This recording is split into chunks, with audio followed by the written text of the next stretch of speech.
I'm 17 and I grew up in one of those neighborhoods where everybody kind of knows everybody and nothing really happens. Cookie cutter houses really, and matching mailboxes, and a park at the end of the block that little kids use during the day and older kids take over at night. I'd grown up on that street my whole life and never once felt unsafe on it. But that changed pretty fast one night last October. My parents had gone to dinner with some people from my dad's work, and my little sister was sleeping over at a friend's place. I had the house to myself, which was pretty rare, and I wasn't doing anything special with it. Just hanging out, ordered a pizza, and playing some games. Normal Friday stuff. My friend group had a habit of meeting up at the park down the street on weekend nights. Nothing wild, just sitting around the equipment talking. Sometimes somebody would bring a speaker. I got a text from my friend Theo around 10 asking if I was coming though. I told him I'd be down in a bit. I left the house around 10:30. The walk to the park was maybe 4 minutes or so. I'd done it hundreds of times. It was cold out, so I had my hood up and my hands in my pockets. And I was just kind of moving on autopilot, not paying much attention to anything. About halfway there, I noticed the old Mercer house. It had been empty for about a year after the family moved out. One of those places that go from normal looking to slightly wrong pretty fast once nobody's maintaining them. Grass overgrown, one shutter hanging off, and newspaper piled on the porch that nobody ever collected. I noticed a light on inside. I slowed down without fully stopping. It was a dim light, like a flashlight or a phone screen moving around inside. I stood there for a second just staring at it. My first thought was that maybe new owners had finally moved in and were doing a walkthrough. But it was 10:30 on a Friday night and the light was moving in a weird way, sweeping from corner to corner like whoever was holding it was looking for something specific. I kept walking, told myself it wasn't my problem. I got to the park and found Theo and 2 other guys, Brennan and a kid named Sully, who I didn't know that well but had hung around a few times. They had a speaker going low and were just sitting on the picnic table near the swings. I sat down and joined the conversation, and after a few minutes mentioned the light I'd seen in the Mercer house. Theo immediately wanted to go look. That was just how he was. Brennan was into it before. I even finished my sentence. Sully shrugged and said sure. I was the only one who hesitated, and I got outvoted before I even made a case for staying put. We walked back down the street toward the house. I want to be clear that in the moment this felt like a dumb but harmless adventure. 4 guys are going to peek at an abandoned house that probably just had some kids messing around in it. I wasn't feeling any real dread at that point. That came later. We came up on the house from the side, cutting across the neighbor's yard to get to the fence line. Theo peeked around the corner first. The light was still moving inside. He waved us forward, and we crouched along the side of the house toward the back where one of the windows was sitting slightly open. Theo got up to the window first and looked in. He immediately pulled back and turned to us, and his whole expression had shifted. He wasn't excited anymore. He grabbed my arm and started pulling me back, the way we came, and just said quietly that we needed to leave right now. That was enough for me. We all moved back across the yard quickly without saying a word. Once we got to the sidewalk, Theo said what he saw. There were 2 men inside. Adults, definitely not teenagers. One of them was using a flashlight to go through the kitchen cabinets and drawers, emptying stuff out. The other was dragging something heavy across the floor toward the back door. Something heavy was wrapped in a tarp. None of us said anything for a few seconds. Then Brennan said what all of us were thinking, that we needed to call the police right now and we need to get away from this house before we ever see those men and they come out back and see us. We moved fast down the street away from the house. I called the police while we walked and kept my voice as low as I could. The dispatcher asked me a lot of questions I didn't have answers to, like how many people, and I said that we could see 2. And what did they look like? I said I hadn't actually seen them myself, only Theo had. She told us to keep moving away from the property and to not go back under any circumstances, and that officers were on the way. We ended up cutting through to the next street over and standing under a light post near somebody's driveway. Theo was weirdly quiet. I kept asking him if he was okay, and he just kept nodding without really looking at me. I think seeing it close hit him differently than the rest of us. We heard sirens maybe 5 minutes later. 2 squad cars came up the main street, and a third came around the back. We stayed where we were like the dispatcher told us to. An officer found us about 10 minutes after that. He'd been going door to door on the surrounding street looking for whoever called it in. We told him everything, where we were standing, what Theo had seen, the open window, the flashlight, and the tarp. He had specifically asked Theo about the tarp. Theo described it again. The officer's face didn't give anything away, but he thanked us and told us to go straight home and that somebody would be in touch with our parents. I went home and sat on the couch and stared at the wall for a while. My mom called about an hour later, long before my parents got home. An officer had already contacted her. She was upset that I'd been near the property at all, which I understood. But once she heard the whole story, she calmed down and just kept saying she was glad we were safe. The full picture came out over the following days in bits and pieces, the way things do in a small neighborhood. The two men had broken into the Mercer house, using it as a temporary location to move stolen property. They'd been using empty houses around the county for months, rotating spots. The tarp Theo saw being dragged contained electronics and other valuables taken from a house 2 towns over that had been burglarized earlier that same night. Both men were caught. One was picked up leaving the property when officers moved in from the back.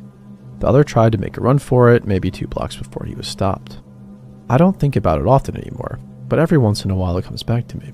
Specifically the part where I almost just kept walking when I saw that light. I was 2 seconds from just putting my head down and going into the park, and forgetting about it entirely. Then sometimes I think about the other version of that night. The one where we didn't leave when Theo said to, where we stayed at the window a little bit longer, or where one of those men happened to come out the back and found 4 teenagers crouched in the dark looking at them.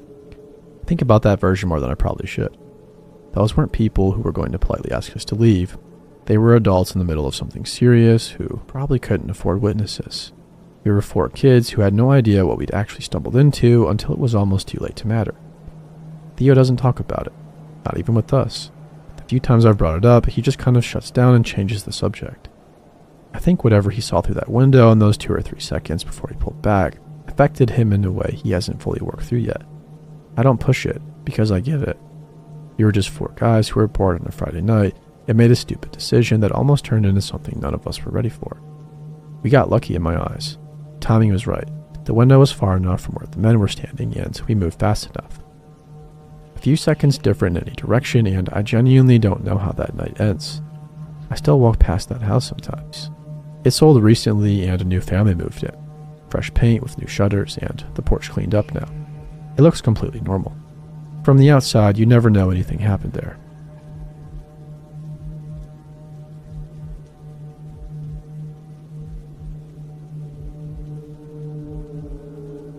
I don't really know where to begin, but I suppose it started before I was born.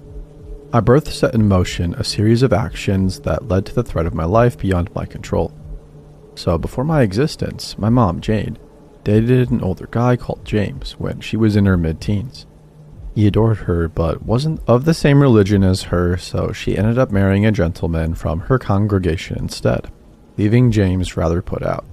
A year after being married, Jane birthed me, and decided that she was unhappy with my father Dave and contacted James with intent to go back with him.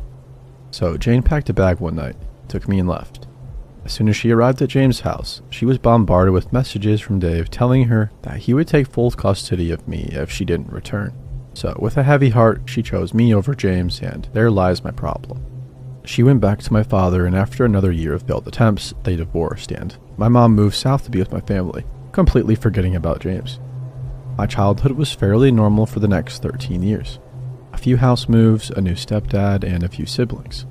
Mother's second marriage falls through, and she's single again. The year is 2010, and she has just discovered Facebook. Being newly single and having some contact with all of her old school friends, she quickly strikes up a few romances out of nostalgia. But nothing sticks, though, until she finds him. James has a Facebook account. Not very active and no profile picture, but Mom is sure it is him and immediately falls in love again. He comes down south and meets us kids and stays for my 16th birthday party.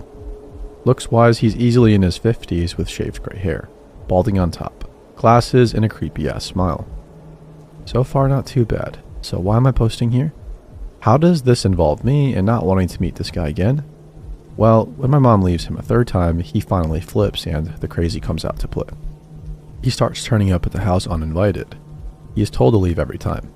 The visits become less frequent and we think maybe he's got the message. But then hand-delivered letters start arriving from my mom, and it's the contents of these letters that cause me alarm. In them, he details how she had never met my father, they could have been very happy together, and he had a plan to get her back that was ruined by the untimely arrival of me. So he did what any crazy man would do and started plotting to get me out of the picture. After all, I'm the reason she went back to Dave, wasn't I?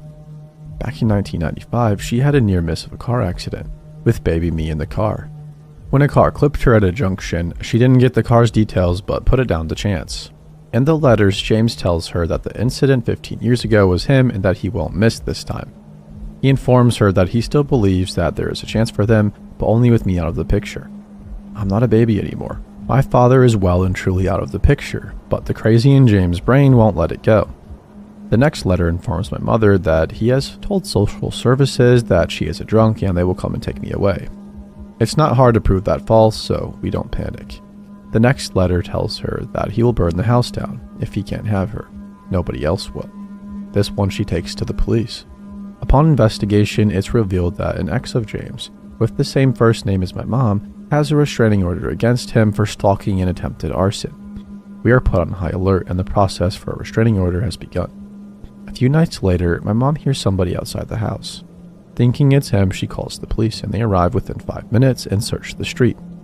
Not James, but his car is found behind the resident garages. He doesn't return to it that night. The next day, the police contact a women's hostel in a neighboring county. They have a room spare, so we pack our bags and head there. And so that summer of my life was spent in hiding, with no friends and no social media. Well, I wasn't supposed to have social media, but using proxy servers on the computer in the teens' rec room. I was the only teen in the hostel at this point. Was easy, and possibly very stupid. James began messaging me through my Facebook, playing nice, telling me how much he loved me and my mom and needed to know that she was okay. I ignored him and blocked the account. I had a number of fake accounts try to befriend me, and they were all blocked also. After 3 months, they find us a new house. We have a week to go back and pack up our old lives. So that's what we do. And now it's 8 years later, and I've moved several times since, including for uni, and honestly haven't given much thought to the man who wanted to kill me so he could be with my mom. 2 years ago, I moved back up north, not far from my birthplace. 2 weeks ago, I received an email of an old email account for a rental agreement. At first, I thought it was spam, but upon opening it, the name at the top read, "To James Smith," and the rental address was not too far from me, only a town away. That sicko gave my email to the renters at his so that I would know he was nearby. I've heard nothing else, but I seriously hope I never have to see him again.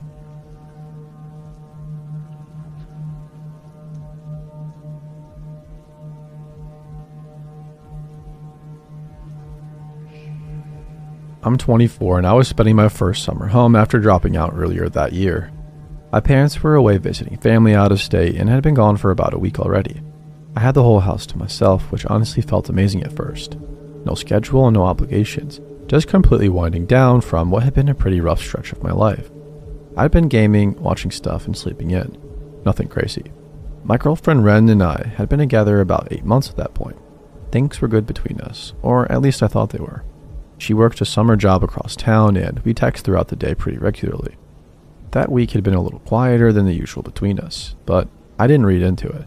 I figured she was just tired from work. I definitely was not expecting her to show up at my door at 11 on a Friday night. I heard a knock and just kind of froze for a second because I wasn't expecting anybody. I went to the door and opened it, and there she was. She had her hair down and was wearing a hoodie even though it was warm out. My first instinct was to smile because I was genuinely happy to see her. But something stopped me almost immediately. She wasn't smiling back. She looked at me in this way that I can only describe as studied. She was reading my face very carefully before deciding anything. I asked her what was going on and she said she just wanted to talk. I stepped aside and let her in. She walked past me without making eye contact and sat down at the kitchen table. Not the couch, not anywhere comfortable. The kitchen table. Like she'd come to have a meeting. I sat across from her and asked her if everything was okay. Then she asked me who Kelsey was. I actually had to think about that for a second because the name didn't immediately mean anything to me. Then I remembered. I knew a Kelsey from one of my old classes. We'd worked on a group project together back in the spring and had grabbed coffee once to go over some notes. That was genuinely the extent of it. Hadn't spoken to her in months probably. I told Ren exactly that. Kept my voice calm because I could already feel where this was going and I didn't want to make it worse. I told her that she was just somebody from school, that we did a project together and that nothing happened. Ren nodded slowly. Not the nod of somebody who believes you, but the nod of someone deciding whether to keep pushing. She pulled out her phone and slid it across the table toward me. It was a screenshot of an Instagram story. Kelsey had posted a throwback photo from a coffee shop and it tagged our schools in it. Somebody had clearly sent it to Ren with the context that wasn't even there. because the photo was just two people sitting at a table with drinks. You couldn't even see faces clearly. But someone had apparently told Ren it was me and that we were together and that it was recent. I explained everything again. I showed her my messages, my camera roll, anything I could think of that would fill in the actual picture. She went quiet for a long time after that. I thought she was processing it, maybe coming down from whatever worked her up enough to drive across town at 11 at night. But then she got up from the table. She walked to the kitchen counter with her back to me and just stood there. I asked if she was okay. She didn't answer. I got up and took a few steps toward her and asked again. When she turned around, she was holding one of the kitchen knives. My brain did not process this immediately.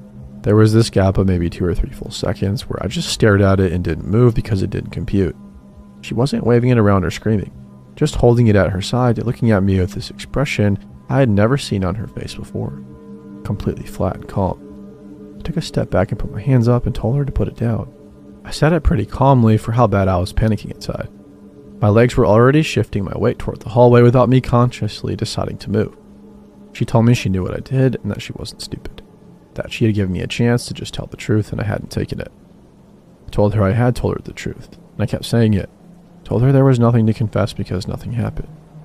I was backing up slowly the whole time, trying to create distance without making any sudden movement that might change the energy in the room. She followed me, not rushing, just matching my pace.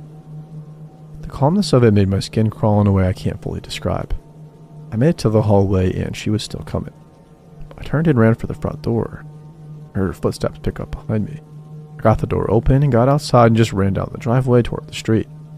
I didn't have my phone or my shoes. I just ran.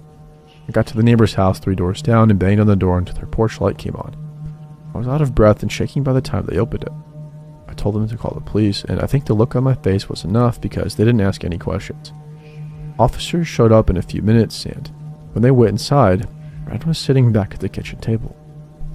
The knife was on the counter, and she was completely calm when they spoke to her, like a totally different person from the one who had just followed me down the hallway with a knife. She was taken in that night. I found out later that she'd been dealing with some things mentally that I genuinely had no idea about. The person who sent her that screenshot had done it deliberately to set her off. Somebody who apparently had their own issues with her. It was all built on something that wasn't real. I don't really know how to feel about it now. Part of me feels bad for her, but I also can't get that expression out of my head. The one she had when she turned around from the counter. I've known Ren for over 2 years now, and I had never once seen anything close to that look on her face. And I really don't want to ever again.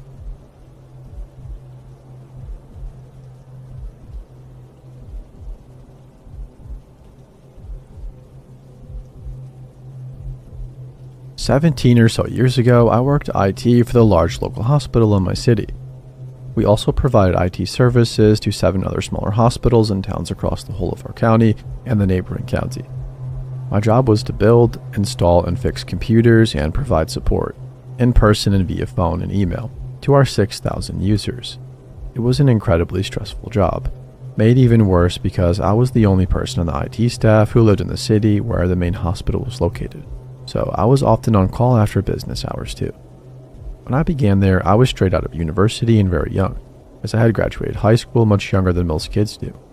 I am also pretty shy and rather anxious. While I was unquestionably geeky and awkward, I am autistic with high-functioning autism, so my social awareness and skills are rather poor, and I find social contact of any sort intensely uncomfortable. Remember this, as it has bearing on what happened. I was still young and reasonably cute. I would never have been called beautiful, as I was plain and a little bit overweight, but I was cute. I dress in loose, baggy, masculine clothing and do not wear makeup at all, despite being a woman, and I have sensory problems that make fitted clothing and the oily feel and scent of cosmetics very hard to tolerate. So not exactly a runway model. I was in my very early 20s when this happened, but my shyness and immature social skills made me seem more like a young teen than an adult. I also consider myself asexual, somebody who does not experience attraction or sexual needs, so I choose not to date. The hospital where I worked was going through some repairs and upgrades, one of these being the replacement of the antiquated HVAC system in the main building on the hospital campus. They brought in a major company to assess the hospital's needs, choose an appropriate system, and install it. This meant that one of the representatives from that company would be present at the hospital daily. He was given an office beside that belonging to the head of the hospital maintenance, and I was directed to get him a computer and set him up on the network. When I got to his office and began installing the computer, things started getting weird. This was the first time I had ever met the man. Well, we'll call Andrew here, for the sake of my own safety and privacy. This guy was at least 20 years older than me. Rather reedy looking, due to being very tall and quite thin, and was very average in appearance. Your typical, forgettable, and middle-aged man, but he would not take his eyes off me. Being autistic, I am naturally very uncomfortable with eye contact, especially the prolonged sort, and this man was just openly staring at me as I worked. He introduced himself as Andrew X, and began asking me innocent work-related questions, but these soon morphed into very personal inquiries that had nothing to do with work, like asking where I lived, whether I had a boyfriend, that sort of thing. I told him that I lived in the same city as the hospital, but not exactly where, as I actually lived right across the road from the hospital and didn't want him knowing that. I lied and told him that I had a long-term boyfriend too. Any question that veered in the direction of dating or romance got a curt, uninviting, bald-faced lie as an answer. I was getting very uncomfortable at this point, but I didn't react as I would now. Nowadays, I would tell the guy asking that sort of question that it was none of his damn business and inform him that he was being inappropriate and I wanted it to stop, or I would complain to HR. But back then, I was uncertain, petrified of confrontation, and afraid to make any sort of complaint about anything, so I just kept working. I ended up having to sit down at his desk to install the correct software accesses, and while I was seated, he walked up right behind me. I thought, he's just watching what I'm doing to access the programs he needs. No, he put his hands on my shoulder and began to massage.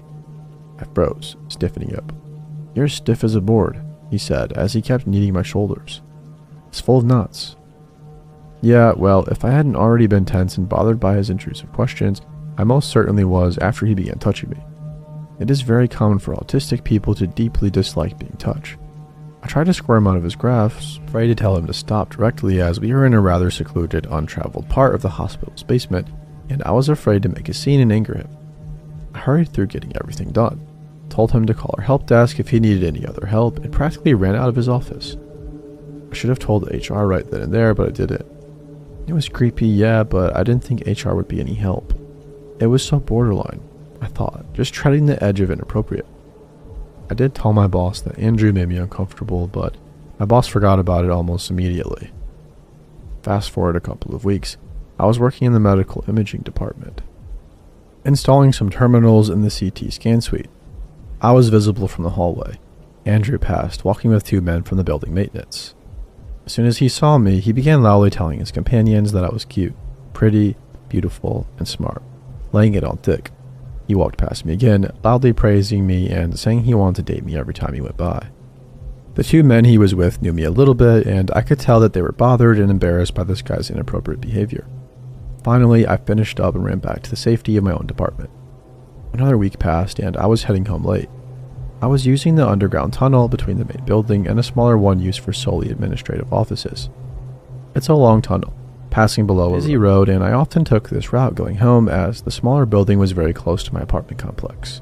I heard somebody call my name and turned to find Andrew hurrying to catch up to me. It was after hours, and the corridor was otherwise totally empty. I did not want him finding out that I lived right beside the hospital. I turned and ran, hearing him call my name over and over again. Being younger, I was faster, and I managed to find a good hiding spot inside the administrative building without him knowing where I'd gone. I had hidden myself in a network hub closet, behind the tall rack of networking equipment. I had locked the door behind me, thankfully, as I heard him walk up that hallway, trying the doorknobs of locked offices, calling my name as he proceeded. He jiggled the doorknob on the door of the hub closet as he went by. I remained there, silent and still, long after I heard his last yell. After I was sure he had gone, I snuck out and raced home. Things calmed down for a bit after that. A few months went by without me having any contact with him, though I still saw him around the halls of the hospital more often than I thought I should. I vaguely wondered if he was trying to follow me, but there was nothing conclusive enough to prove it one way or the other. Then came the scariest part. I was working in a part of the hospital that had been patient rooms, but was being remade into offices. I had to pull network drops into these offices to allow computers to access the network. I lost track of time while I worked, and the other people working there with me, the painters and the men setting up the new desks, went home without me noticing. Eventually, I was completely alone. When I happened to notice my watch, it was almost 6:30 in the evening. I usually left at 5:30. I packed up my tools and left the room where I had been working. Stepped out into the long hallway, tired and thinking about what I would make for dinner. I hadn't gone very far when I heard footsteps approaching and looked up. There was Andrew, hurriedly walking towards me. I hoped that if I switched to the other side of the hallway, he'd rush on past, as he did seem to be hurrying. No such luck. He veered over to me, grabbed me hard by my biceps, and forced me up against the wall. He then proceeded to pin me there with his body while he groped my breast hard, easily pushing away my hands as I punched and slapped, trying to get him off me. For a thin man, he was surprisingly strong. He leaned down so that his face was close to mine, and I thought in horror, "Oh, he's going to kiss me." So I twisted my neck and turned my face far from his nasty breath as was possible. Instead, he growled into my ear. Normal girls like it when a guy wants them. Normal girls let guys date them. All the while I was yelling no repeatedly. Finally, my brain got itself out of freeze mode and I became angry. I shoved him hard, and once I had enough space to make the move, I kneed him hard in the balls. He doubled over, wheezing and moaning. I ran and locked myself into one of the rooms I had been working in. The doors were solid hard wood and the locks were strong, so I knew I'd be safe despite him starting to pound and kick the door. Only one problem. I had no way to call for help. I didn't carry the on-call phone during the day, didn't own my own mobile phone, and back then mobile phones were not allowed inside hospitals anyway. And none of the rooms that were being renovated into office had telephones installed yet. I was trapped, and my only way to call for help would be opening the window and yelling out. Meanwhile, Andrew continued pounding and kicking the door, screaming insults, all kind of profanities. 5 minutes passed, then 10, and then he was still beating and batting the door, slamming hard against it with his full weight. I began to fear that I might be trapped there all night, with him on the other side of the door trying to break in. I don't know what finally made him give up. Maybe he heard somebody approaching or something. Suddenly, the yelling and banging at the door stopped completely, and I was left in breathless silence. I remained there listening at the door, trying to detect the telltale rustle of clothing or squeak of a shoe that would tell me he was still there waiting for me to open it. Nothing. Just sweet, lovely, safe silence. I slowly undid the lock, then inched the door open and peered out. No one. He was gone. I knew he might be hiding out of my view in another office, but I had to do something. I couldn't just hole up in an office for the next 14 or so hours. Knowing it was a risk, I bolted for the stairwell and raced down to my department. I felt safe there, as my workspace was in the code access controlled server room, and only my coworkers and I knew the combination needed to get in. Only one person was still in the basement, the woman who handled the help desk calls. I began to cry the second I saw her, and she frantically asked what was wrong. She held my hands as I told her what just happened, and she was the one who convinced me to report Andrew to HR. I knew that HR would be empty at that hour, so I sent an email rather than calling, and then I went home and became a little ball of tears, worry, anxiety, and horrified nausea. I called in sick the next day. The HR staff called me at home that afternoon, and I reiterated all that I had already told him in my email. How he had been kind of inappropriate from day one, and how things had escalated horribly. The HR director asked me to come in and write out a formal complaint form. I did. Because Andrew didn't work directly for the hospital itself, it was difficult for HR to handle this, I guess. They did contact the company he worked for, but he was not fired or even transferred to some other client site. He was given a tiny slap on the wrist and told never to come near me or attempt to communicate me with it in any way. I still had to see the bastard at work nearly every day, and I felt very unsafe when my tasks took me away from busy areas. This added to the stress of my job, and I began to suffer from stress-related medical problems like migraines, depression, and anxiety. I felt very unsupported and unprotected by HR too. About 18 months after that event, I quit that job. I am glad that there have been improvements in how employers handle harassment at workplace. That sort of behavior has no place here.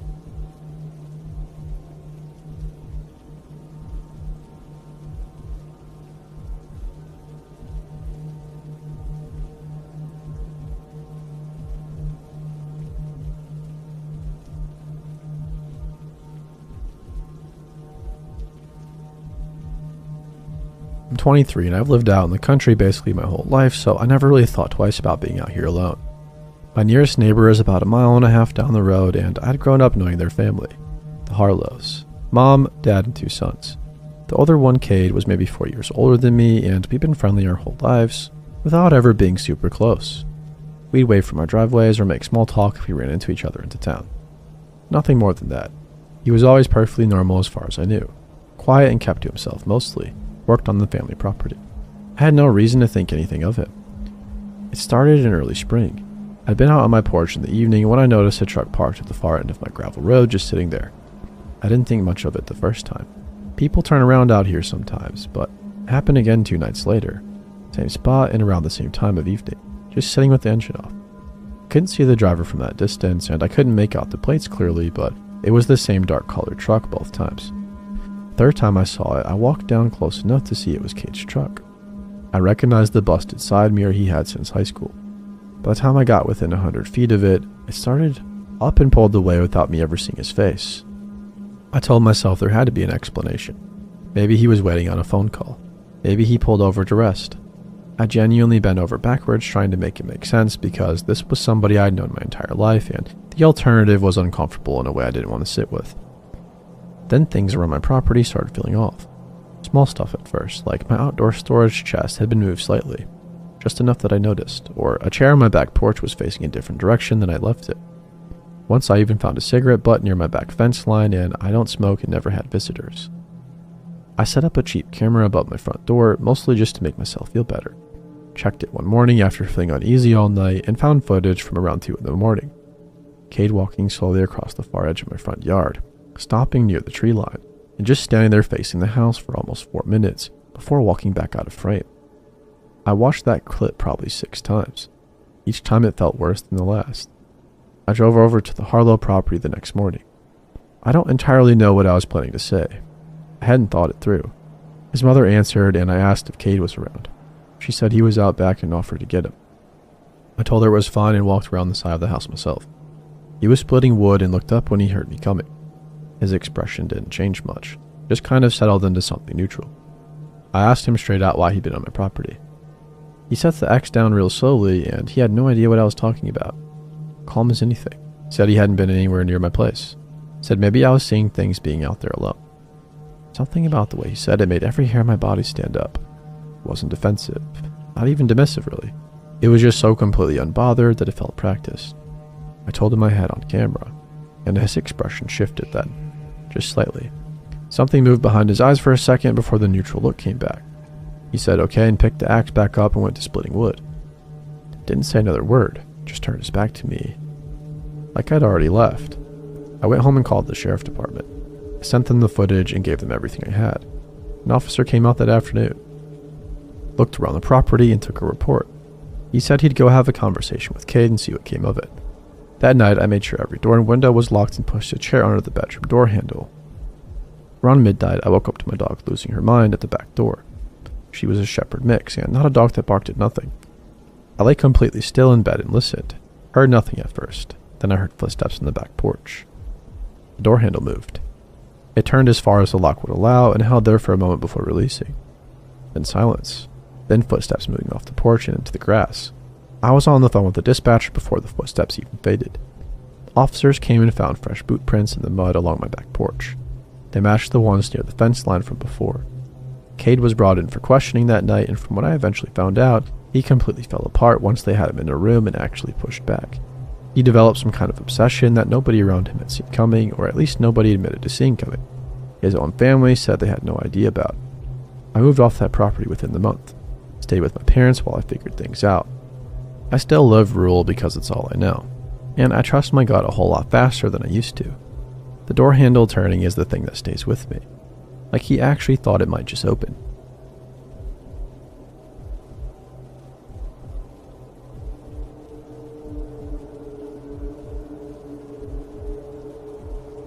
I'm 16 and this happened about 7 months ago and I still think about it almost every single day.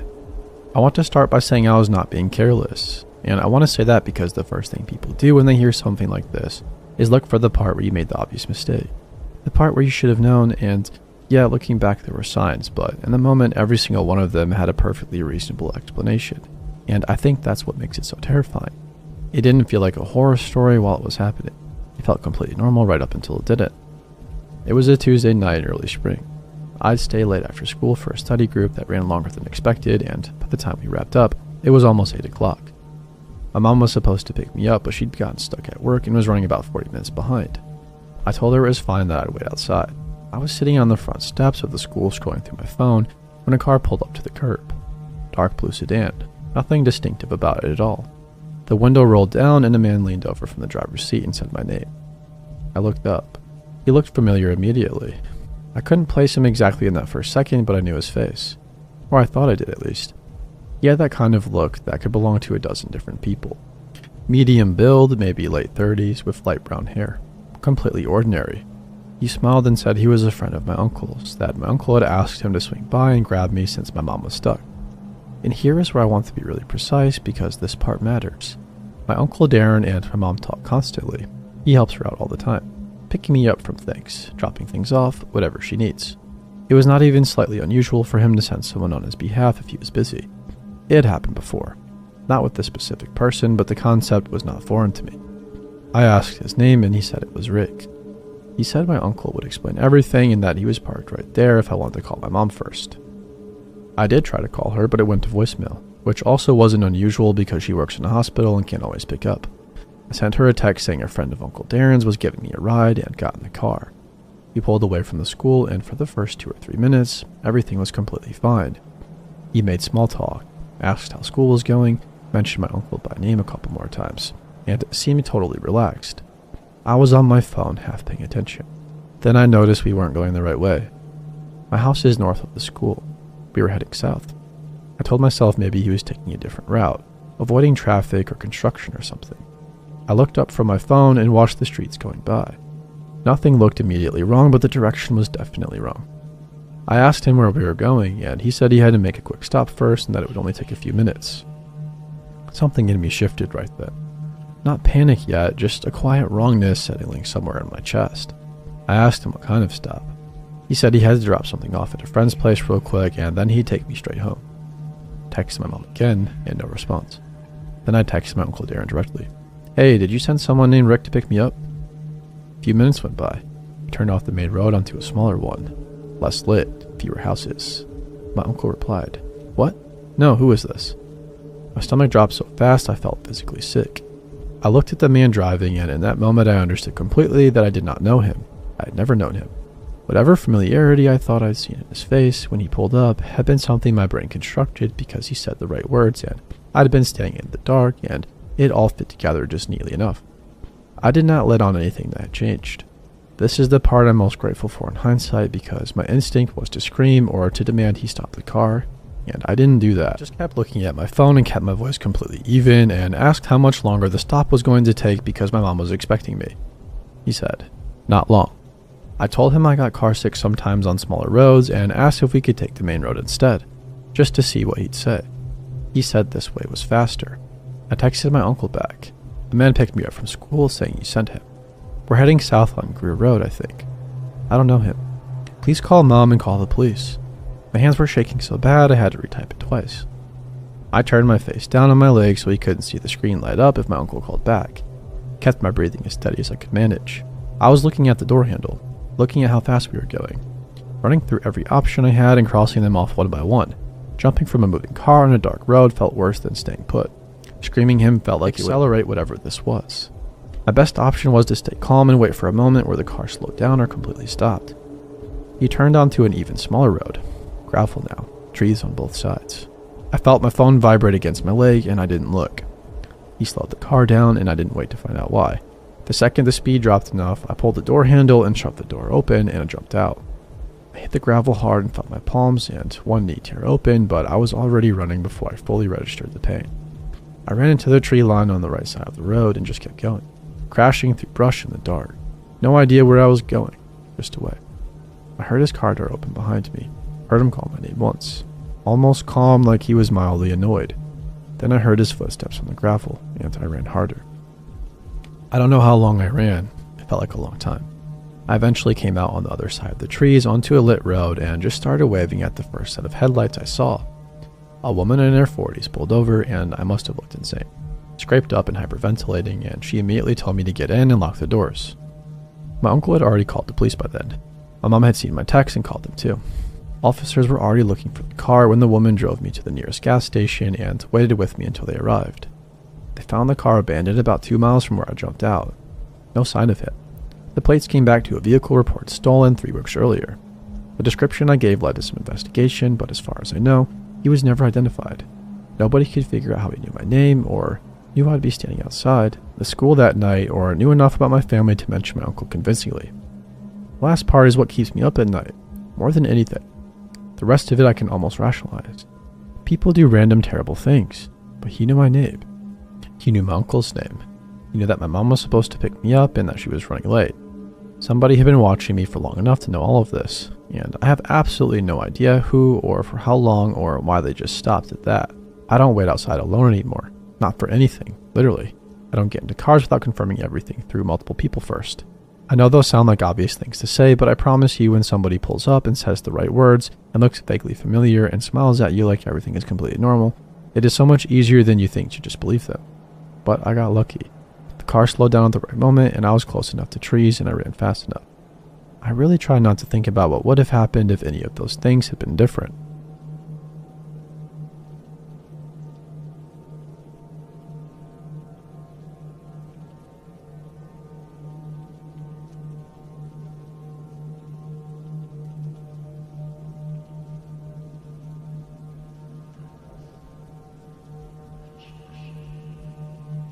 So this story takes place about 2 years ago.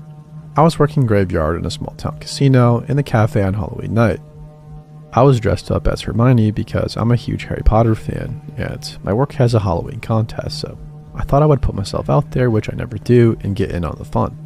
Now, my outfit was a skirt. That was short, but I had short leggings under it, and a polo shirt and a tie, all Gryffindor themed. So I'm the cashier and it's about 2 a.m. We don't usually have many customers at this time, but since it's Halloween, we were busier than normal.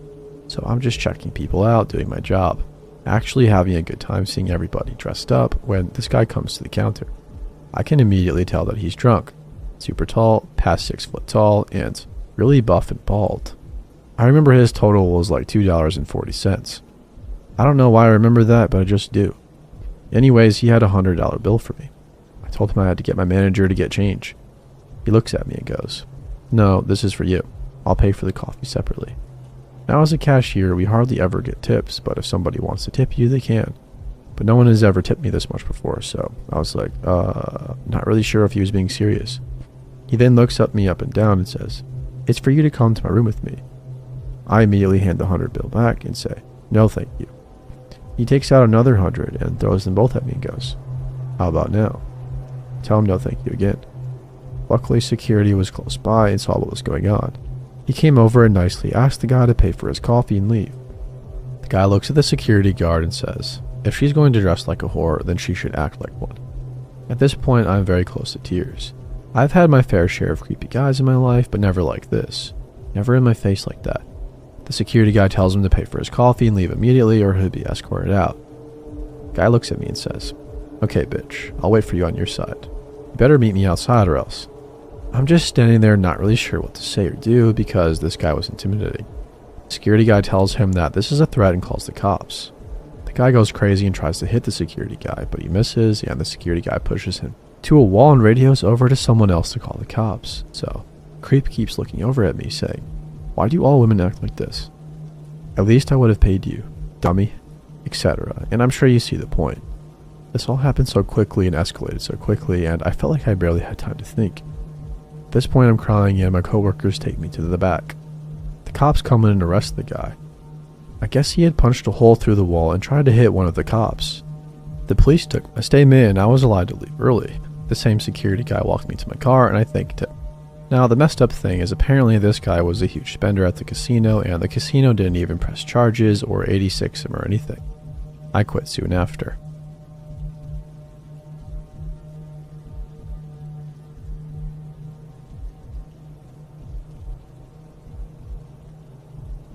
This is a little anticlimactic, but it gives me the creeps. At the time of writing, I am 16 female, and this happened from the time I was 9 till I was 14. When I was in primary school, 4 years old to 11, I had a best friend, Marie. Marie's parents were split up, and her father lives on the same street as me, while her mother lives a town over. She spent the week with her mom and the weekends with her father. I would often go to his house and play with Marie. We'd play hide and seek and pretend and other games like that.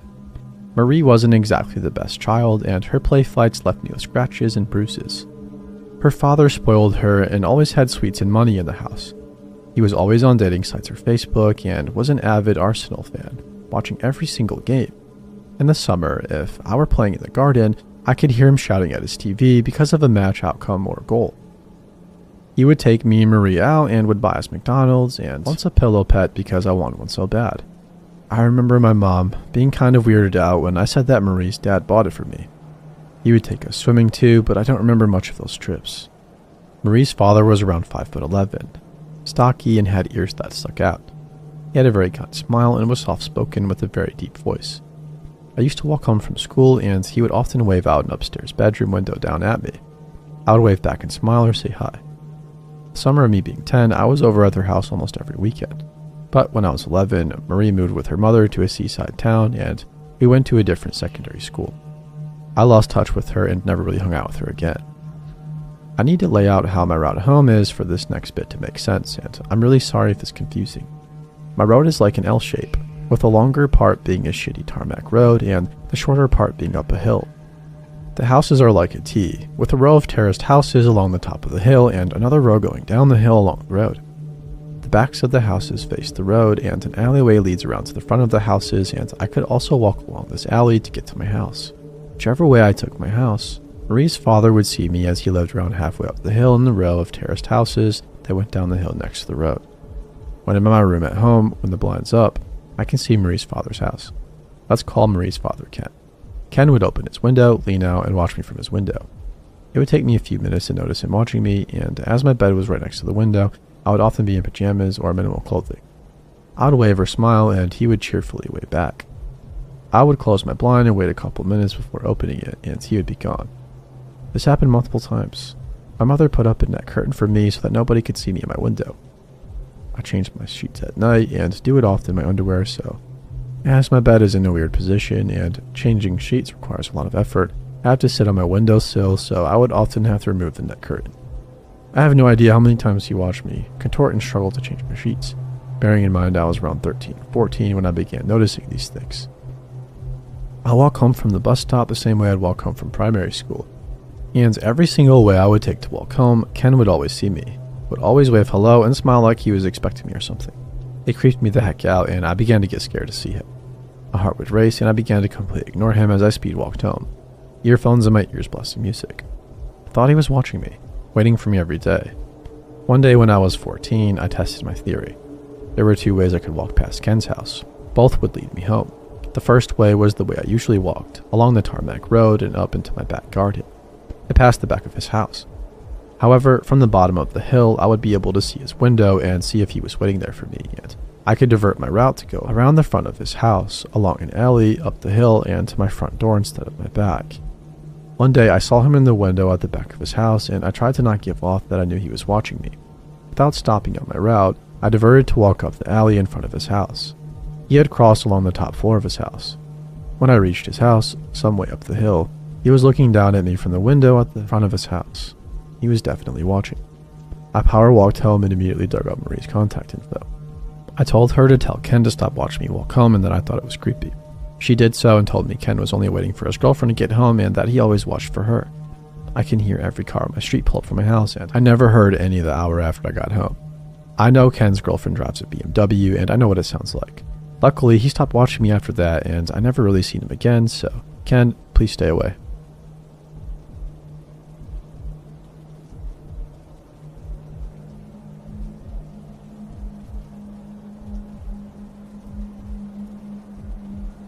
I'm what I would most certainly call a creep magnet. I get weirdos all the time, and it's become a joke I share with my friends and coworkers, telling them of many so many creepers I've encountered in my time as a retail employee. I get all kinds of people in the store, and I'm known very well for my bright attitude and overly chipper way of being, which has come to be loved by my regulars and newcomers alike. It's more than likely a contributing factor in why I get so many weirdos. And my height. I'm very short, standing at 4'8" and looking about 5 years younger than my age at 21. I'm rather filled out for how young I look, so that's another reason as well. But on to this story. Today was like any other.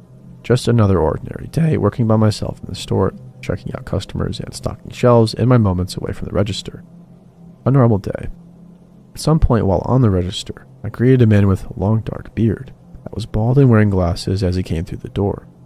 He immediately smiled and got that surprised look on his face that I've come to know as the, "Oh shoot, I'm going to totally creep on this girl today" look. No big deal though, because I'm used to it and I know how to handle myself. Eventually, after about an hour or two of being on the register, I'd pretty much cleaned the store out of my customers and moved on to stocking candy. The man before with the beard approaches me with a smile and holds up a large white trash can. Excuse me." "Yeah," I reply, glancing up from the box I'm stocking. "Are there any more of these in the back? This one doesn't have a lid," he says, gesturing to the large trash can in hand. "Sure, I can check for you."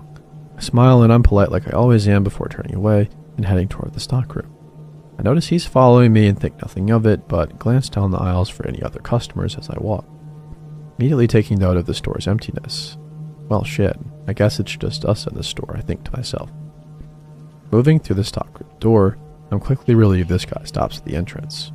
"I'll be right back," I say as I make a turn around some old rolltainers which, due to just receiving a truck, our stockroom is full of. They stand very tall and are like giant movable walls, but very heavy, mind you. Being so small, I don't have to move them much to make a path through and see what's on them. So only after a minute, I've made myself a little path, having 3 heavy ones on my right and left and in front of me. I decide to give up my search for trash cans. Sighing, I go to turn around and inform him of my defeat, only to find out he's in my tiny path of walls. A very tight squeeze for a man of his stature, standing directly behind me. "Find them?" No, I don't think we have any." I try to laugh and avoid acknowledging the creepy situation, but I am also very aware of the surroundings. I'm in a very small area with quote-unquote walls at the back side of me and sides towering over me and this very robust man standing in the way of my only exit, in a room very far from any customers with no cameras and no other employees in the store. I'm helpless and increasingly growing scared at how this man isn't letting me move out. I go to voice that I need to return to work after a solid minute goes by, but I'm not able to get out a single word before he gets in this creepy, almost shy voice. "You're just the cutest little thing. Did you know that?" Within an instant, I'm terrified and feel ill intentions from this guy. Oh my, this is how I die, I think. Surprising myself, though, I choke out without thinking. "I just heard my bell." "What?" He looks confused but doesn't budge. "I just heard my bell. There are people up front who need to be checked out and are looking for me." I stand nervously, knowing full well neither of us heard the familiar ching from the service bell I keep on the register. "But what about my trash can?" he asked, stepping forward but taking a glance back toward the trash can. And again, with lightning thinking, I blurt out, "I'll mark it down half the price. No big deal," laughing and trying to act like nothing is out of the ordinary. I slip by him, seeing my opening at his turning around. I try my hardest to walk away, pretending to be calm as I exit the stockroom, then sprint to the front of the store the moment I am out of sight. He wound up leaving without purchasing the trash can.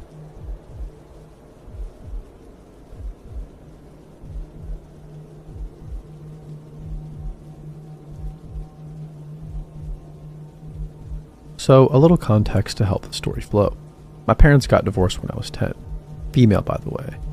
And my brother was 8. They had bought a lease on a fairly big land and decided to split it. The house was demolished and my mom was building a new house to live with me and my brother. We lived in a very small city that is known for its safety. Fast forward to when I was 15, now I'm 25 and the house still wasn't ready. I, my brother, and my mom lived in an apartment really close to where they were building the house, so we would check it from time to time. It was an evening when my mom and I were getting back from the market and decided to go check the house. As we were parking in front of the house, the car lights showed a man trying to jump the fence to get in. I was really freaked out, but my mom stepped out of the car and shouted to the man, "Hey, what the heck are you trying to do?" It was an old guy, maybe late 60s, pretty tall and skinny. He was starting to get bald for sure, having hair just on the sides of his head. He just sends really creepy vibes. He jumped over the fence and looked kind of scared. He wasn't expecting somebody to show up because nobody lived in that place yet. He said he lived in the apartment building next to the house and he was trying to cut down a branch from a tree that was knocking on his window. So my mom said he was trespassing, and if he wanted to do something in her house, he should have contacted her. She yelled at him to go away and never come back. We went home and never really talked about it. A few months later, my family finally moved into that house. It's a cute house with lots of trees and space for my dogs to run free. At that time we had 3. 2 small ones and a border collie we rescued. Every day we could hear a teenage female voice yelling at the apartment building next to our house. We figured it was just some teenage drama because we could hear her saying things like this to her parents. "I don't want to live here," or "You don't get me at all." So we never really did anything about it. Some time had passed and my best friend moved to an apartment in that building. She said that she could hear the teen yelling to her father. Guess who the father was? Yes, the man that was trying to get inside my yard. That creeped me out a little bit, but I didn't have proof that he was doing something to her. One evening, I was eating some fruit in front of my house with my dogs, and I heard some screaming, like a man and a woman were fighting. I looked around and figured out it was coming from the building next to my house. As I looked at the building, I saw a woman falling from a balcony, but couldn't see if anyone had pushed her, so I called the ambulance, and they were really fast getting here and taking her to the hospital. At the same time, the police came and took a man that I couldn't get a good look to see if it was the same man that trespassed. I didn't get to know what happened that day and who was the man. My dad started building his house next to my mom's. I spent a lot of time at my best friend's apartment that was just by the creepy apartment. As I said, my yard was filled with trees and sometimes we could see animals there, like lizards, snakes, or foxes and possums. This day, I and my friend were on her balcony and could see a lizard walking on the wall that separated my house and the building. In the balcony next to hers, the creepy man showed up with a gun, trying to shoot the lizard. We started screaming for him, begging him to not kill the lizard. He looked at us surprised. I guess he thought he was alone. He said nothing and just went back to his apartment. I told my dad about it and he said I shouldn't interact with that man whatsoever. I was already 18 and things started to calm down. It was an afternoon, around 4 p.m. and I was home alone. I decided to go for a walk with my border collie dog. She's really sweet and I used to ride my bike as she followed me running. So I did that. As we were coming back to my house, just passing the building, that man threw a really big rock at my dog. She was running, so the rock hit her leg. I cursed him and got back at my house, looking at my dog to see if she was hurt. I told my mom and she said I should never walk alone. Some days later, I found a really cute but skinny cat at my college. I was sitting down smoking and this cat jumped in my lap.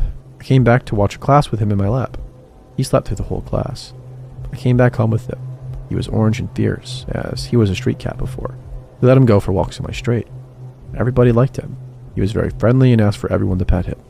People let him in their houses and frequently sent my mom pictures of the cat in their yards or on their sofas, so we never thought he was bothering someone by walking around. At this time, we were forgetting about the violent nature of our neighbor. My family went on a trip to visit my grandma and my dad stayed to take care of our pets. He said one night he heard some footsteps around the house, but as he walked out the front door, he couldn't see anyone. He thought it was just the dogs messing around and went back to his house to sleep. When we came back, we realized one of the trees back at my mom's house was dying. It was a really big tree. I think it's 100 years old. This tree is the biggest one in the yard and it was always so beautiful. I should mention this is the tree that man was complaining about the first time we met him. So my dad went to look at that tree and figured out a lot of holes in it. He said it's a way to get poison inside the tree to kill it. He also said we shouldn't tell my mom because it was going to scare her and make her really sad because the trees were the main reason to buy that place, so I never told her about it. Some time passes and my brother and I move out to another town to finish our studies. I wanted to take the cat with me, but my mom said it was going to be hard for him to adapt to living in an apartment. He likes so much to walk around, so I agreed she should stay with him. A few days later, she visited me and said the cat had died. I was broken. How did this happen? She found him with his neck broken in front of the apartment building next to our house. His head was twisted, but my cat was still alive. But as she arrived at the vet, my cat was already dead. She said that she thinks it was the man that killed him. We don't have any proof of that, but you know that feeling when you just know it. I cried so much, and just writing about this makes me cry. He was my first cat and very sweet. My mom still lives in the same house. She has 5 cats now, but none of them go out. That man still lives next to her. I'm with her during quarantine and I see him all the time. He walks past our house, always looking up to see if somebody's in there.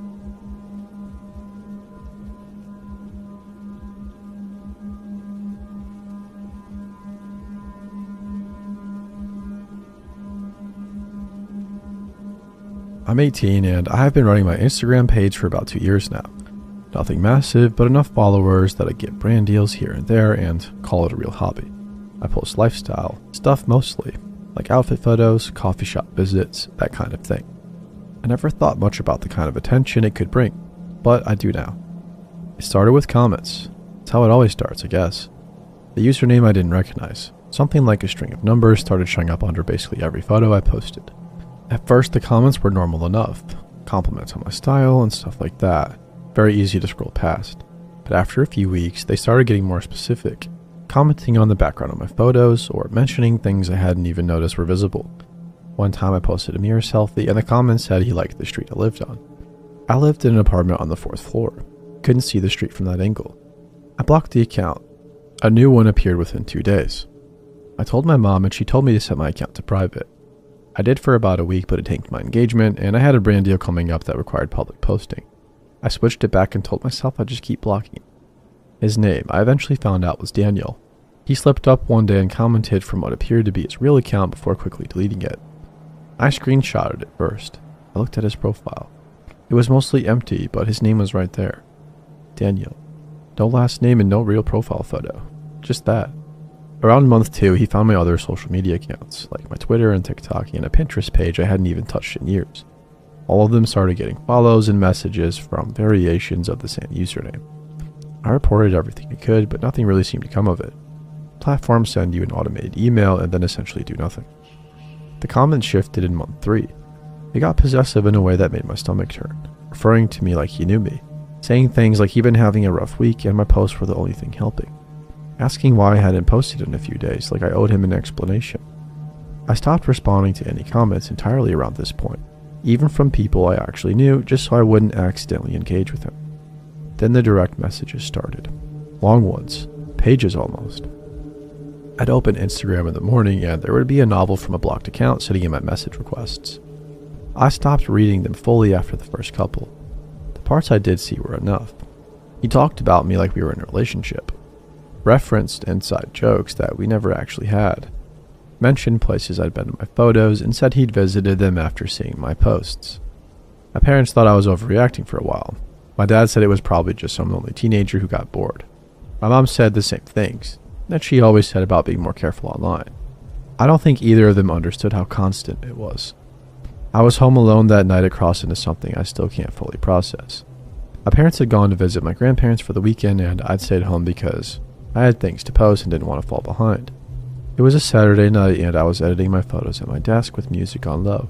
My apartment felt completely normal. My phone buzzed with a message request. I almost didn't open it, but something made me. It was from a new account. Same format as always, but instead of a long rambling message, it was just 3 words. Nice place though.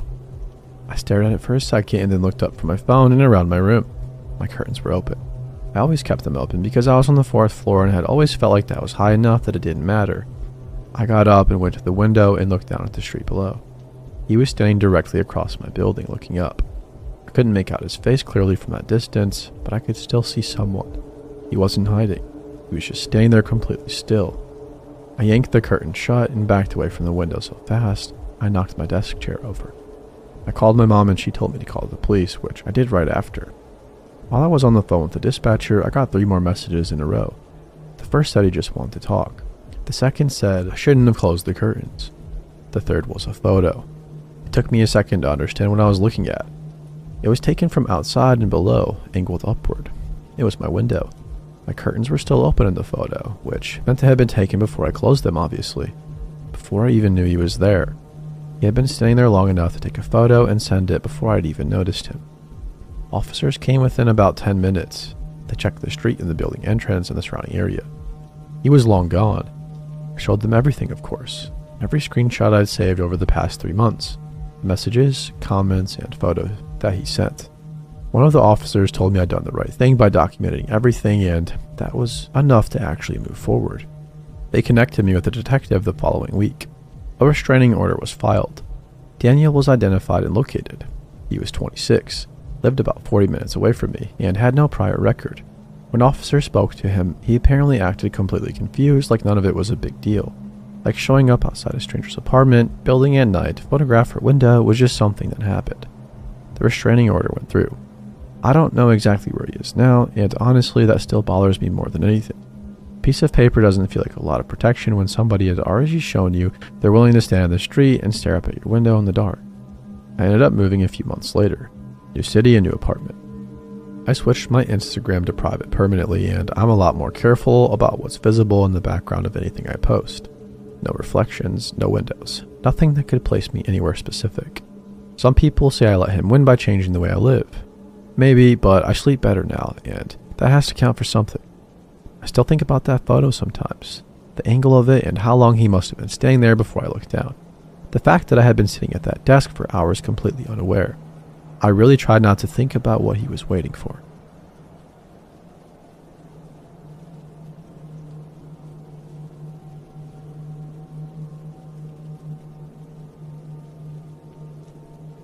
I was at the gas station and went up to the register to buy gas and some drinks as I was going on a small road trip. I got there and there was a large man with a ginger beard with the name tag Guy. I smiled at him and was polite since I work customer service and try to be nice to everyone because you never know what kind of day said person might be having. Guy smiled at me and asked if we met before. I had never seen him in my life and I made a joke saying, "I just have one of those faces," and laughed it off. I had alarm bells ring in my head because of his tone.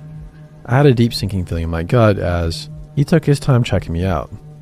Guy kept talking to me, saying I looked great today, and he guessed my dead name. My dead name that I haven't told anyone in years, and as a non-binary person, I hate people knowing. I try my best, and I keep that name a secret. Plus, I was paying with cash, so I couldn't think of a way that he would know. I smiled more to brush it off, trying to imply that wasn't my actual name, saying, "No, I go by Royal." He frowned and scratched his beard, and I could have sworn I saw bloody dandruff or something like that come down on the counter. I took my change and went out to my car, filling it up as quickly as I could. I pulled out my phone with the intent to let others know my location and just tell my friends and my mom. Feeling hot breath on my neck and someone's body pressed up against my back, I spun around and there was Guy. The most nasty smell hit my nose as he looked down at me. I'm about 5'6", and my best guess is that he was 6 foot. Guy smiled. Multiple of his teeth had been missing. He said I was rude for talking about him behind his back. I laughed it off and apologized. I went to quickly get the gas pump out of the car. Before I could even get my hand on it, Guy grabbed it from me and did it for me, smirking and saying that I shouldn't bother doing such manly things. He went to explain that he finally knew where he knew me from, explained that I was a sex slave in a past life, that he was my master, and that he knew my name from anywhere. I'm 17, by the way, and I've never met this dude in my life. I nodded and tried to laugh it off, saying, "Oh, really?" because I didn't want to anger him. The man didn't seem to be happy with that as I tried to go around and get into my car. He opened the passenger door to get it. I was in full panic mode and had started my car and put the pedal to the metal with both doors swinging open. As I drove away, a guy had fallen to the ground and started to scream and curse. I pulled over after a mile and shut both of them.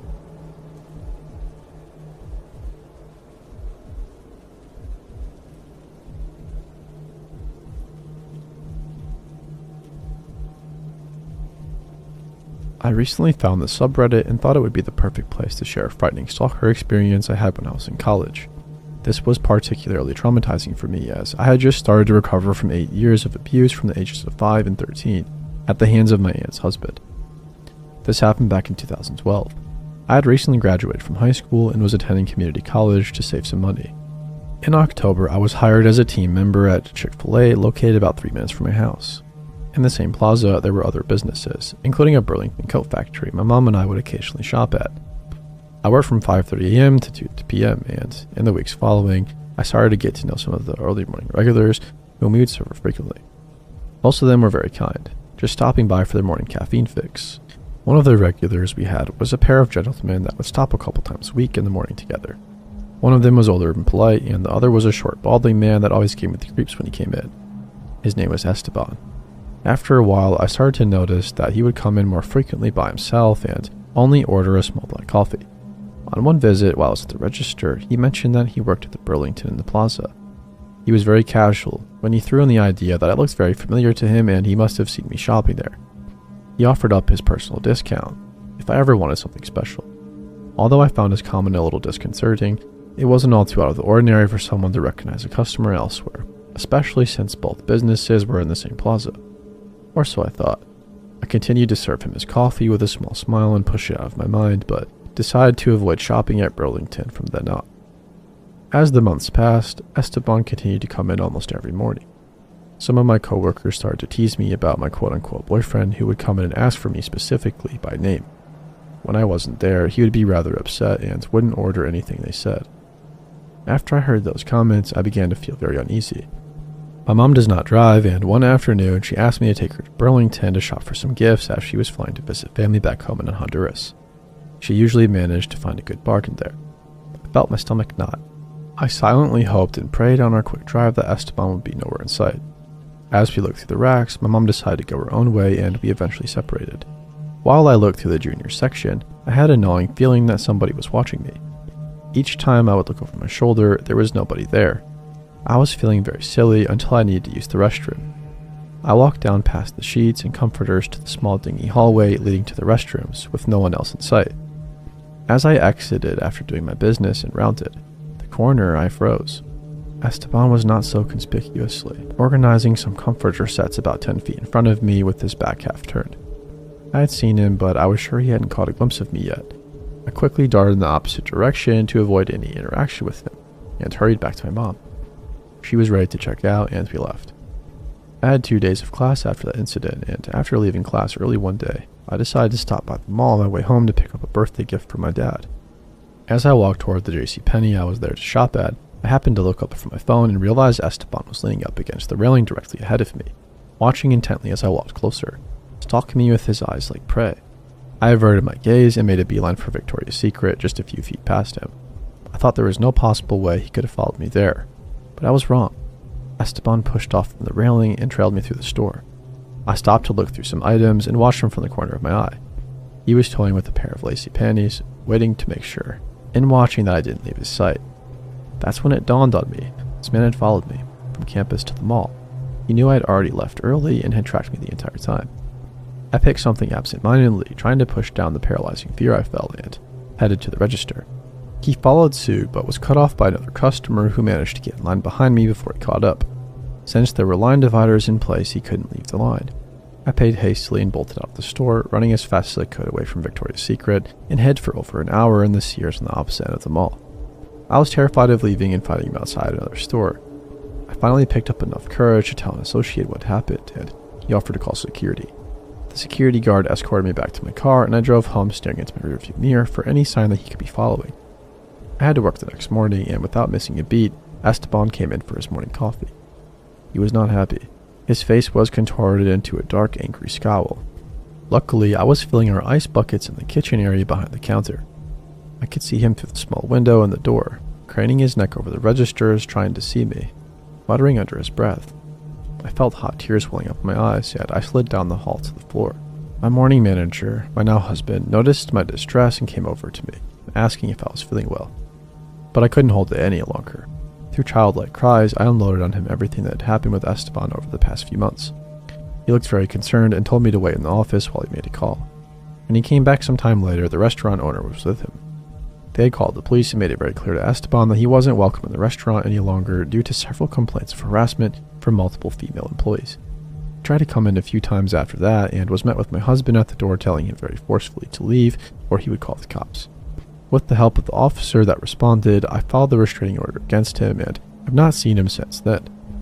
We still live in the same area and I absolutely refuse to shop at the Burlington where he worked.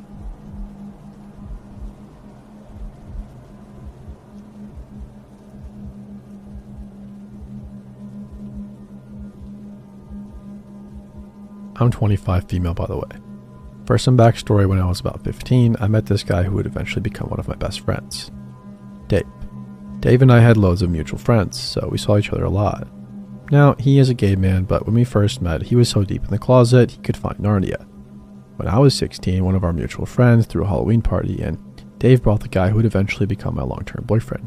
We'll call him Alan. Now, he and Alan met their sophomore year of high school and had been best friends ever since. Alan has known Dave was gay since they've met. I knew Dave was gay because I've seen his porn collection. Yet it took another year and a half after Alan and I started dating for him to come out of the closet. We were happy he finally felt comfortable enough to come out. Not long after that is when Dave met his first boyfriend, and that is where our story begins. I believe that Dave and this guy met while on a camping trip. Well, this guy, who we'll be calling Jimmy, was a few years older than us, like around 25 at this time. Dave and Alan were both 20 and I was 18 and had just graduated high school. This entire story takes place from May to July 2012. Dave and Jimmy had been dating only like 2 weeks before I got to meet him. Dave drove up to my parents' condo with Jimmy in the car to pick me up. We were going to get lunch together. Well, I wasn't ready yet, so I told him to come upstairs for a minute while I finished my makeup. Dave had been there plenty of times and knew which unit was my parents'.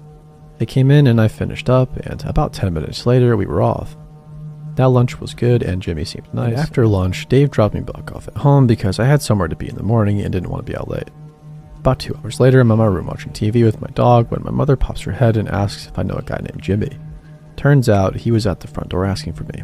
Dave had dropped him off at the library, which was like 2 blocks away from my home, because he wanted to check Facebook while Dave went and ran some errands. He had gotten bored of that and walked to my house to see if I wanted to hang out. My mom lets him in and we go to my room. Then he proceeds to lie across my bed like it's just his and talk to me. So much for my TV show. I text Dave and tell him where Jimmy is and that he should come and get him because I have things to do tomorrow and I need to be asleep at a good time. Now it takes Dave about 45 minutes to show up, and during that time, Jimmy is just lying across my bed asking me about myself. No red flags are going off at this point really, but I'm just annoyed because I was enjoying my evening watching TV. Eventually Dave shows up, but before Jimmy leaves, he asks for my cell number. I give it to him and he leaves. Then the next few days go by uneventfully, but then I get messaged by Jimmy. He states that he thinks I'm really cool and wants to hang out with me. I tell him that Alan and I hang out with Dave a lot, so he'll probably see a lot of me. He then states that he would like to hang out with it just being the 2 of us. I would prefer us to hang out alone sometimes so we can get to know each other more, he said. Something along the lines of what he sent me. Now, this is when red flags start to go off. He keeps getting more and more pushy, and eventually when I message one of my friends and tell her about what's going on, she then comes over and reads the messages and starts sending him random shit from my phone to get him to leave me alone. Which worked, but only for a while. Now, I'm still not sure how this happened, but Jimmy had lost his place to live and needed somewhere to go, so he moved in with Alan and his roommate at the time. Dave still lived at home, and he hadn't come out to his parents yet, so Jimmy could move in with him. It's a small 2-bedroom apartment, but they managed to fit a second full-size mattress into Alan's room on the floor, and that is where Jimmy slept. Except Dave was constantly over there, so it was Alan, Jimmy, and Dave all sleeping in one room. So now his room was always occupied by Jimmy and Dave, so Alan and I never got much time to be alone together, which was fine. They made good company. Until Dave wasn't around. Jimmy was an absolute horrible roommate. He never cleaned up after himself and never contributed to the food in the fridge. He didn't even have a car, so Dave drove him everywhere. It was a good thing that Alan's roommate was never home and didn't give 2 shits as long as nobody entered his room and rent was paid on time. However, Alan and I were getting tired of his stuff, but we put up with him because we both cared about Dave and Dave was in love with this guy. After the text thing, I tried to ignore Jimmy, but every chance he got, he tried to talk to me, which I tried to ignore as politely as I could. I never did tell Dave or Alan about the text because I didn't want to start drama. He would flirt with me and give me hugs that were too long and put his hands on my shoulders or legs while sitting down. I usually pushed him off and moved away from him. Not long after this started, he started asking me things like, "How long have you and Alan been together? Kinda seems like a jerk. Are you happy with him?" Which made me uncomfortable. Alan and I don't do PDA because we think it's unnecessary, and he treats me like a human being instead of a damn flower, so no, he's not up my ass holding me every chance he gets. But then Jimmy took it a step too far. This was a few weeks after he moved in. I was sleeping in Alan's bed when we had finally gotten some alone time that afternoon and did what most hormonal young adults do. Afterwards, I was tired and wanted to nap, so put on a tank top, my underwear, and curled up under the blanket. Alan decided to let me sleep for a while, and afternoon turned into evening, and Jimmy was now there. Alan was in the living room with his roommate, and Jimmy decided that it would be a good idea to spend some of that alone time with me while I was sleeping and in my underwear. Now I had felt a warm body press against my back, and I was still out of it and figured it was Alan. A while later, I heard a loud, "WTF are you doing?" and woke up. It wasn't Alan spooning me as I slept, it was Jimmy. He had taken off his shirt, lifted the blankets, and crawled into Alan's bed and cuddled me while I was asleep. Alan was obviously furious, and Jimmy insisted that it was harmless and he wasn't doing anything wrong, while I was mortified and creeped out beyond belief. Afterwards, I came to Alan and showed him the text, which he then told Dave about. Dave refused to believe that Jimmy would do something like this. Then I started getting texts from Jimmy again. He said he was sorry if I took his actions the wrong way, and he sent me something like, "You remind me of somebody, like a girlfriend from a past life. I just want to be closer to you." After this, Jimmy got kicked out of the apartment and Dave was pissed, but Alan refused to put up with this shit anymore. Dave dated him for about another month. After they broke up, he apologized to us and now doesn't talk about him except to call him a piece of crap. I and Alan are still together to this day and we're both close to Dave, so close to the point his mother invites us to family functions. Dave has moved on, came out to his parents, and has had a wonderful boyfriend for the past 4 years. This one also has never tried to spoon me. I had forgotten all about this until last year when I went to Walmart with my dad one day. We were there to get something, but he wanted to check the price of ammo for his 9mm while we were there. Turns out Jimmy now works in the sporting goods section at the local Walmart. He tried to make eye contact with me while he checked the prices of ammo for my dad. After leaving, my dad mentioned how he noticed that guy looking at me. Just called him a creep and left it at that. I've never been more thankful to leave a Walmart.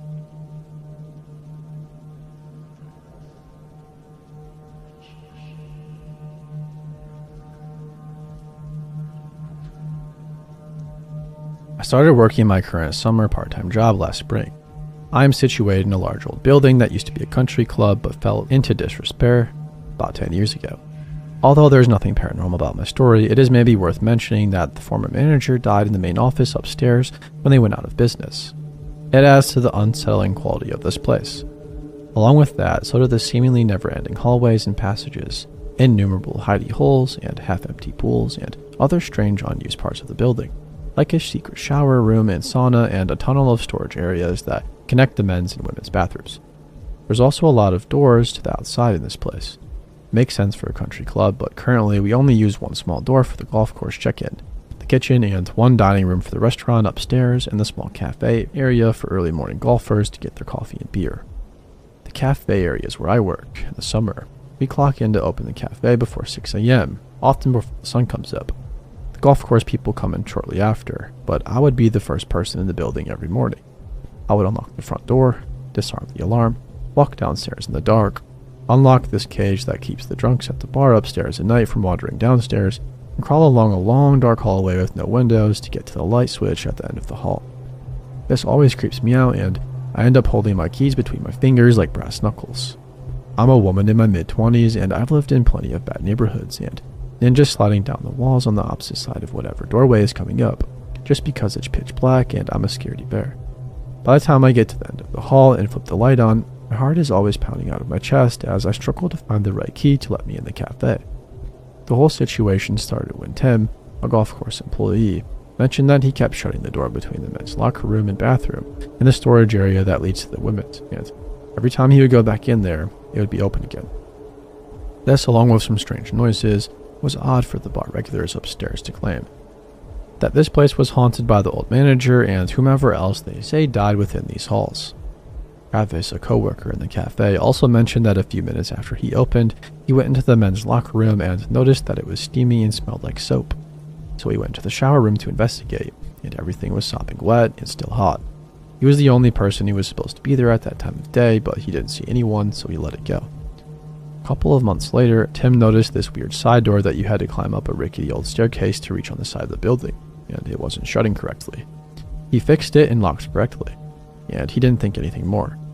Shortly after, somebody from the golf course came over to tell me that they found someone's entire life packed away in one of their hundreds of lockers that nobody uses, and they thought somebody was living in the storage room between the men's and women's bathrooms. He must have been coming in before the golf course people set the alarms when they left in the evenings, and leaving after the cafe person, me, would come in and turn off the alarm in the morning. So that means that every morning, as I blindly shuffled my way down that long dark hallway alone, one of those pitch black doorways actually did have someone hiding behind it. A few days later, a red-faced, angry, bald man in a Vietnam-era army issue glasses came into the cafe and started screaming, puffing and flailing his arms around, yelling about his stuff getting thrown out. He went over to berate the golf course people, so they asked him about the contents of the locker. His answers about specific items led them to realize this was the man who was secretly living in one of this building's many dark passageways. I never found out much about him, whether he was dangerous or just homeless, but watching him scream about this stuff made it clear that he wasn't 100% rational. I still work there and do a dark shuffle down the hall every morning when I work, and although they say everything is up on the up, with the alarms and the doors locking, it still creeps me the heck out. There have been some other creepy things that have happened in this place recently to make me think this isn't all over with, which I will post separately if anyone is interested.